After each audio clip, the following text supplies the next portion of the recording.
تو پھر ہم ان دنیا کے ان ممالک کی مثال کیوں دیتے ہیں جی کہ وہاں جمہوریت ہے؟ پھر برعکس جمہوریت سے آمریت ہی بہتر ہے. یعنی اگر آپ نے یہ ہم سب طے کر چکے ہیں کہ جی جمہوریت میں تو اصول ہی کوئی نہیں ہوتا, اس میں اخلاقیات ہی کوئی نہیں ہوتی. یعنی دنیا کے جن ممالک میں جمہوریت ہے وہ اخلاقیات ہوتی ہے. مرسا میں ایک چھوٹی سی ریکویسٹ, ایک چھوٹا سا فکرہ, صرف ایک فکرہ کہہ لوں. ملک صاحب, ہم ہیں جرنلسٹ, ہم نے اصولی اور اخلاقی بات بھی کرنی ہے, آئینی بات بھی کرنی ہے, ہم نے وہ بھی کرنی ہے جو ہو رہا ہے.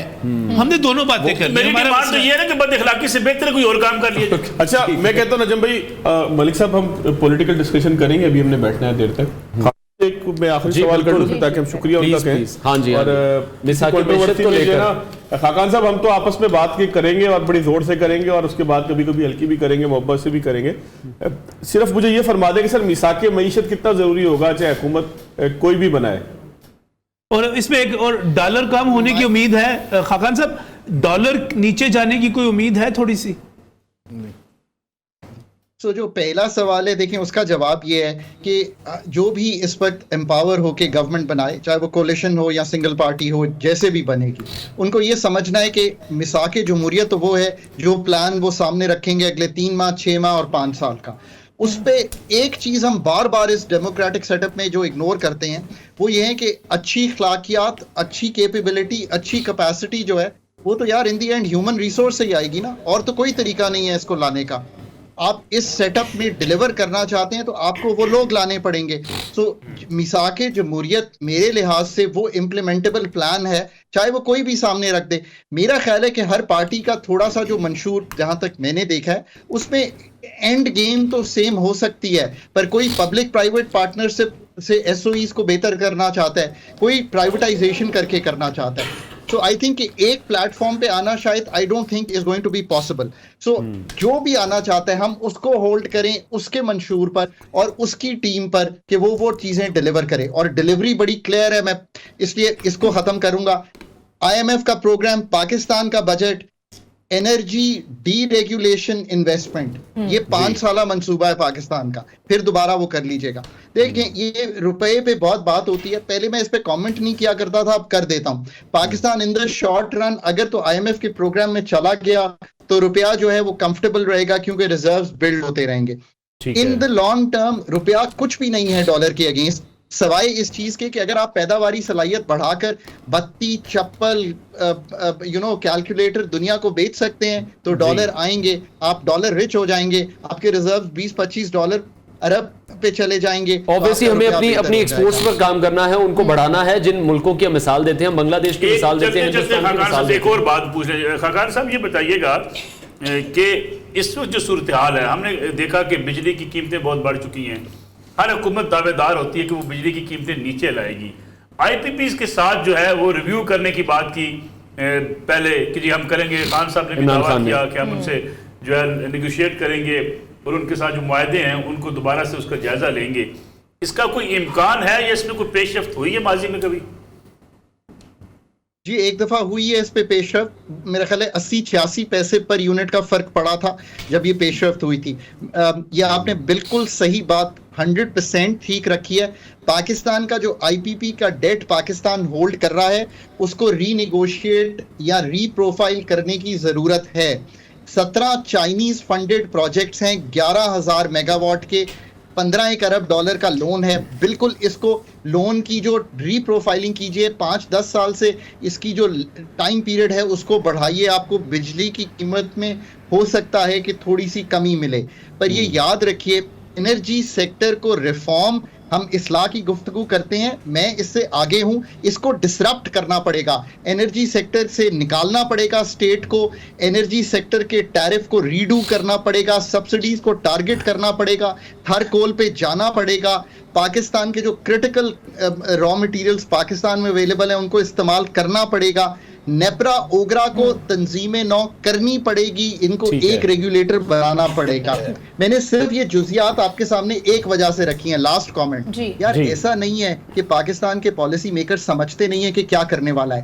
The problem is کہ اب یہ کام کرنے چاہیے پیس میل میں تو ملک اس وشس سائیکل کی بجائے ایک ورچوس سائیکل میں چلا جائے گا. اچھا پتہ سب کو کہ مسئلہ کہاں پر ہے, پولیٹیکل ول ہونا بہت زیادہ ضروری ہے اور انٹینٹ ہونا چاہیے. بریک کی طرف ہمیں بڑھنا ہے, بریک کے بعد آپ کو دوبارہ جوائن کرتے ہیں, نیوز اپڈیٹس کی طرف جانا ہے.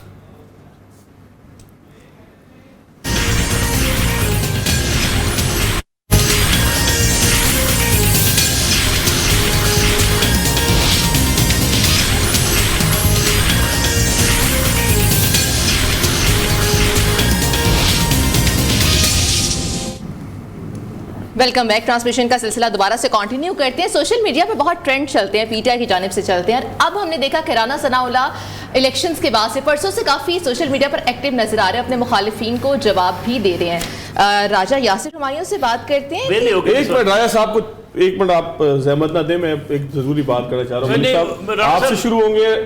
2 سیکنڈ کی گل کر رہے ہیں رانا صاحب ویلے ہو گئے, کی کریں ٹویٹر. ہاں یہ بھی ہے, مجھے لگتا ہے بندہ نہیں آ رہا, بندہ رکھا ہے. ٹائم بہت لمیٹڈ ہے, اس وجہ سے آپ کا دوبارہ سے کنٹینیو کریں گے. 10 سے 11 بات کر لیں گے, یہ والی 7-8 منٹ ہے. راجہ صاحب سے ٹھیک ہے, آپ راجہ صاحب سے بات دینا تھوڑا سا ٹائم اگر آپ کی اجازت ہو. نہیں, اجازت کا مسئلہ ہی نہیں. جی راجہ صاحب بتائیے گا کہ جو آپ دیکھ رہے ہیں سوشل میڈیا ایسیٹ ہے کہ لائبلٹی ہے, کیا لگ رہا ہے؟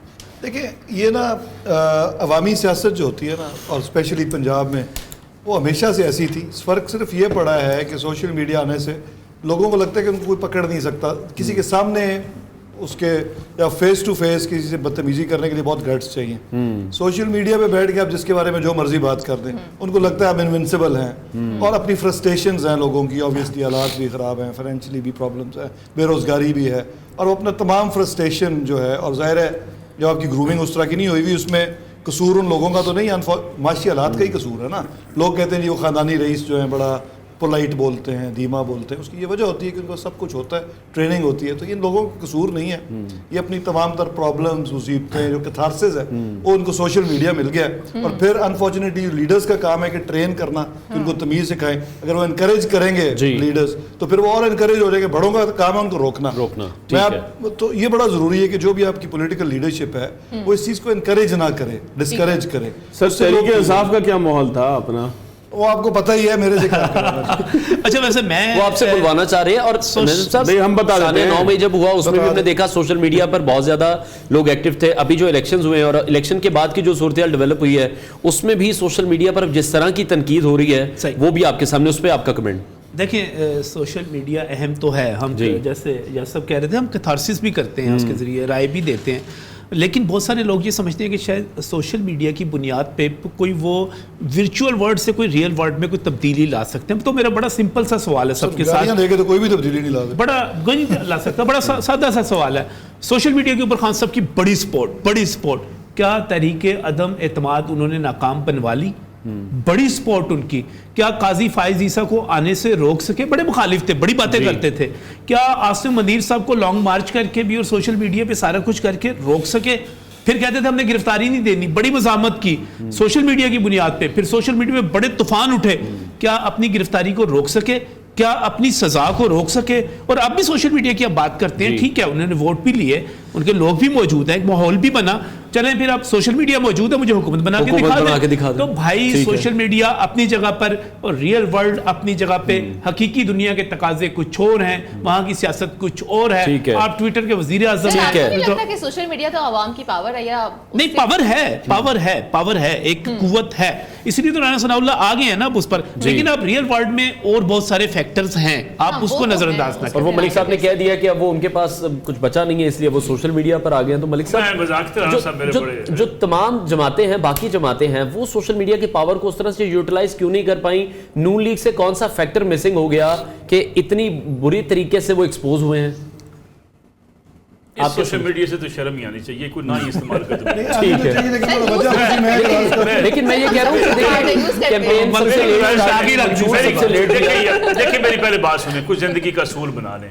یعنی انسان نے کیا اختیار حاصل کر کے کیا کر لیں؟ Positive use. بات یہ ہے کہ اگر سوشل میڈیا کا پازیٹیو یوز نہیں کیا جاتا تو اس گٹر کوئی نہ ہی استعمال کرے تو بہتر ہے. صحیح ہے. ہاں یہ بات آپ کی ہے کہ پی ٹی آئی نے اس کا اچھا یوز کیا, پی ایم ایل این اور پیپلز پارٹی پیچھے رہ گئے, ان کو کرنا چاہیے تھا. لیکن جس طریقے سے پی ٹی آئی نے استعمال گند کے اس کی طور تو پر ہم استعمال حمایت نہیں کیا کر رہے۔ اس سے تو نہ ہی بہتر کرتے۔ مجھے بتائیں کیا فائدہ کیا حاصل ہوا؟ آپ نے بد اخلاق نوجوان بنا لیے، آپ نے بدتمیز نوجوان لیکن ایٹ لیسٹ کاؤنٹر تو کریں اس بد اخلاقی کو، کاؤنٹر تو کریں۔ میرے خیال میں کاؤنٹر ویسے وہ بھی کرتے ہیں، آپ بس مزدار کام ہے، لیکن ان کا میں نہیں، میں کل سے پرسوں سے دیکھ رہا ہوں ماشاءاللہ جو ہے نا پی ایم ایل این کے حمایتی بھی اب ایسی بدتمیزی پہ اترے ہوئے ہیں کل سے پرسوں سے۔ مسلم لیگ نون والوں سے اختلاف کر کے دیکھیں ماشاءاللہ وہ بھی گالیوں میں اور چیزوں میں میرے خیال میں جماعت اسلامی ہو سکتا ہے کہ کچھ سال کے بعد جو ہے گالیوں کا مقابلہ ہو کہ ہم نے 30 لاکھ گالیاں نکالی، وہ کہ ہم نے 30 لاکھ نکالی، کوئی ایک جماعت کہ ہم 25 لاکھ نکال کے۔ صاحب آپ یقین کریں گے، ملک صاحب آپ یقین کریں گے کہ جماعت اسلامی سے اختلاف کرنے پر شمس الدین امجد صاحب ہیں ان کے سوشل میڈیا کے ہیڈ، باقاعدہ جماعت اسلامی کے پیجز پہ گالیاں دی گئی۔ تو کوئی بھی یہ میں یہ کوئی اس میں اس حوالے سے جو سوشل میڈیا کی ہم بحث کر رہے ہیں اس چیز کو اگر پاکستان مسلم لیگ نون لے کر چلتی، جس طرح سے کیمپین بہت زیادہ لیٹ سٹارٹ کی، منشور بہت زیادہ لیٹ دیا، سوشل میڈیا پر بھی پی ٹی آئی کو کاؤنٹر نہیں کر سکے، اور پی ٹی آئی کو کاؤنٹر اگر کوئی کر سکے تو وہ صرف ٹی ایل پی کر سکی۔ اچھا یہ کاؤنٹر شاؤنٹر کرنے کی بات جب ہم لوگ کرتے ہیں تو پھر کاؤنٹر ایسے ہی ہوتا ہے، جیسا جواب ہوتا ہے ویسے ہی جواب شکوہ بھی ہوتا ہے۔ جس گندی زبان میں لوگوں نے گالیاں دی ہوتی ہیں، اگلا بھی یہ سمجھتا ہے کہ گالی دینا میرا اتنا ہی بڑا حق ہے۔ اگر آپ ابھی اٹھا کر دیکھ لیں نون لیگ کے پورے سوشل میڈیا کو، ایک تو ان پہ تنقید یہ ہو رہی ہے، کوئی مریم اورنگزیب صاحبہ کی فوٹو پوسٹ کر کے کہہ رہا ہے کہ یہ خاتون تھی کہ جنہوں نے جو ہے نا وہ بیانیاں بنانے میں جو ہے وہ ناکامی جن کو ہوئی۔ پھر ایک کاؤنٹر نیریٹو یہ آ رہا ہے کہ کچھ فیک پیجز بنے ہوئے نون لیگ کے نام سے، کچھ اصلی پیجز بنے ہوئے، یہاں تک کہ مجھ سے کلاسرا صاحب کہنے لگے کہ وہ 2 دن پہلے کی بات ہے کہ حامد میر صاحب نے کوئی ٹویٹ کیا جس کا جواب مریم نواز صاحبہ کے کسی اکاؤنٹ نے دیا اور آخر میں لکھا تھا شرم کرو۔ تو مجھے کلاسا صاحب کہنے لگے دیکھو یار مریم نواز نے یہ لکھ دیا۔ میں نے کہا سر آپ نے وہ اکاؤنٹ کھول کر دیکھا ہے کہ جس کے اوپر مریم نواز لکھا ہے؟ کیونکہ وہ جیسے ہی انہوں نے لکھا تو مجھے بہت ان یوزل سی بات محسوس ہوئی کہ ٹھیک ہے کہ مریم نواز صاحبہ کے اوپر جتنی مرضی تنقید کرے، یہ اعتزاز احسن صاحب کے ٹھیک ہے چلیں، پتہ یہ لگا کہ وہ مریم نواز صاحبہ کا جو اکاؤنٹ تھا اس پہ کچھ 600 کے قریب فالوور تھے، تو یہ سارا کام بھی ہو رہا ہوتا ہے، اور یہ بھی بہت دفعہ وہی لوگ کر رہے ہوتے ہیں کہ جن کا تعلق اسی پارٹی سے ہوتا ہے، دوسری پارٹی والے 10 بجے اس کو دوبارہ کنٹینیو مریم نواز صحافی بھی ہے، ان کا بلو ٹک بھی ہے، اس پہ مریم نواز سے وہ الگ ہے جیو کی۔ کلوزنگ کی طرف ہمیں بڑھنا ہے۔ بہت شکریہ، تمہارے جو تمام مہمان ہمارے ساتھ موجود ہیں، آپ سب کا بہت شکریہ۔ 10 بجے آپ کو دوبارہ جوائن کریں گے، ہمارے ساتھ رہیے۔